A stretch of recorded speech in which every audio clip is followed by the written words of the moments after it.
হুমায়ুন কবির, রাস্তায় নামাজ পড়া না গেলে রাস্তায় পুজোর প্যান্ডেল করা চলবে না। হ্যাঁ, পশ্চিমবঙ্গের মানুষ ঠিক করবে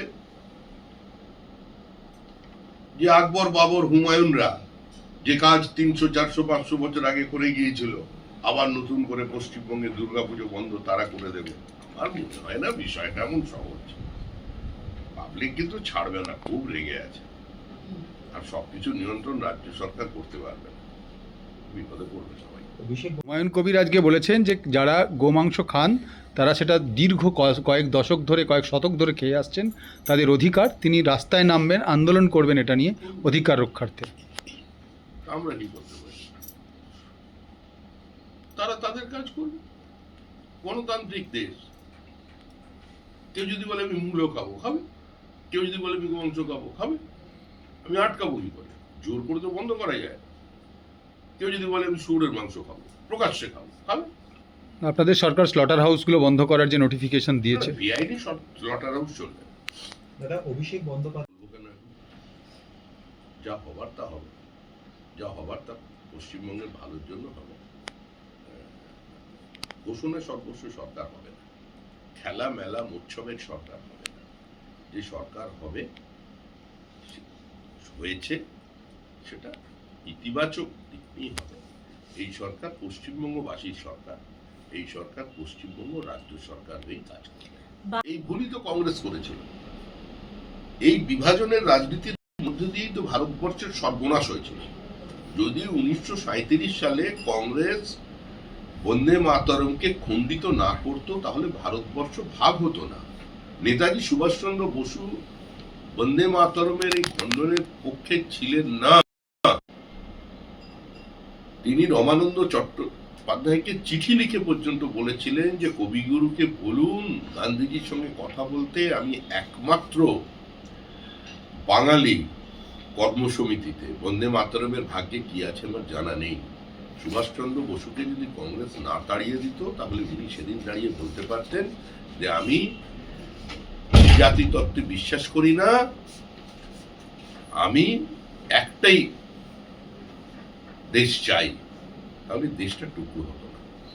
এখানে তো হিন্দু মুসলমানের ব্যাপার নেই।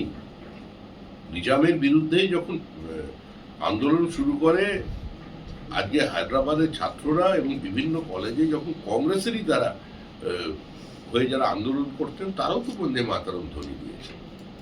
অসুবিধা কোথায়? কংগ্রেস তো সারা জীবন ছাত্র নেতাদের দিয়ে স্লোগান দিল, মন্ত্র মোদের সঞ্জীবন বন্দে মাতরম, তাকে নিয়ে তো বিতর্ক কেন?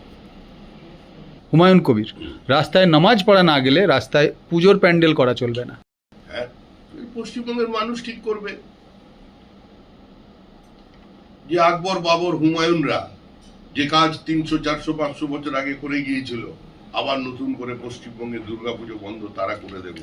আমার মনে হয় না বিষয়টা এমন সহজ। পাবলিক কিন্তু ছাড়বে না, খুব রেগে আছে, আর সবকিছু নিয়ন্ত্রণ রাজ্য সরকার করতে পারবে না, বিপদে পড়বে সবাই। অভিষেক হুমায়ুন কবির আজকে বলেছেন যে যারা গোমাংস খান তারা সেটা দীর্ঘ কয়েক দশক ধরে, কয়েক শতক ধরে খেয়ে আসছেন, তাদের অধিকার, তিনি রাস্তায় নামবেন, আন্দোলন করবেন এটা নিয়ে অধিকার রক্ষার্থে। আমরা কি করতে পারি?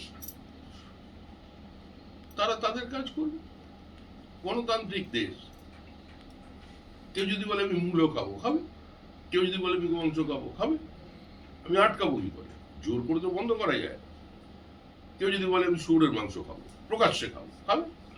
আপনাদের সরকার স্লটার হাউসগুলো বন্ধ করার যে নোটিফিকেশন দিয়েছে, বেআইনি স্লটার হাউস চলবে। দাদা, অভিষেক বন্দ্যোপাধ্যায় যা হবার তা হবে, যা হবার তা পশ্চিমবঙ্গের ভালোর জন্য হবে। ঘোষণা সর্বস্ব সরকার হবে না, খেলা মেলা উৎসবের সরকার হবে না। যে সরকার হবে হয়েছে সেটা ইতিবাচক দিক নিয়ে হবে। এই সরকার পশ্চিমবঙ্গবাসীর সরকার, এই সরকার পশ্চিমবঙ্গ রাজ্য সরকার হয়ে কাজ করবে। এই ভুলই তো কংগ্রেস করেছিল। এই বিভাজনের রাজনীতির মধ্যে দিয়েই তো ভারতবর্ষের সর্বনাশ হয়েছিল। যদি 1937 সালে কংগ্রেস বন্দে মাতরমকে খণ্ডিত না করতো তাহলে ভারতবর্ষ ভাগ হতো না। নেতাজি সুভাষচন্দ্র বসু বন্দে মাতরমের এই খণ্ডনের পক্ষে ছিলেন না। তিনি রমানন্দ চট্টোপাধ্যায়কে চিঠি লিখে পর্যন্ত বলেছিলেন যে কবিগুরুকে বলুন গান্ধীজির সঙ্গে কথা বলতে, আমি একমাত্র বাঙালি কর্মসমিতিতে। বন্দে মাতরমের ভাগ্যে কি আছে আমার জানা নেই। সুভাষচন্দ্র বসুকে যদি কংগ্রেস না তাড়িয়ে দিত তাহলে উনি সেদিন দাঁড়িয়ে বলতে পারতেন যে আমি জাতি তত্ত্বে বিশ্বাস করি না, আমি একটাই দেশ চাই, তাহলে দেশটা টুকু হতো না। তো এখানে তো হিন্দু মুসলমানের ব্যাপার নেই। নিজামের বিরুদ্ধে যখন আন্দোলন শুরু করে, আজকে হায়দ্রাবাদের ছাত্ররা এবং বিভিন্ন কলেজে যখন কংগ্রেসেরই দ্বারা হয়ে যারা আন্দোলন করতেন, তারাও তো বন্দে মাতরম ধ্বনি দিয়েছে। অসুবিধা কোথায়?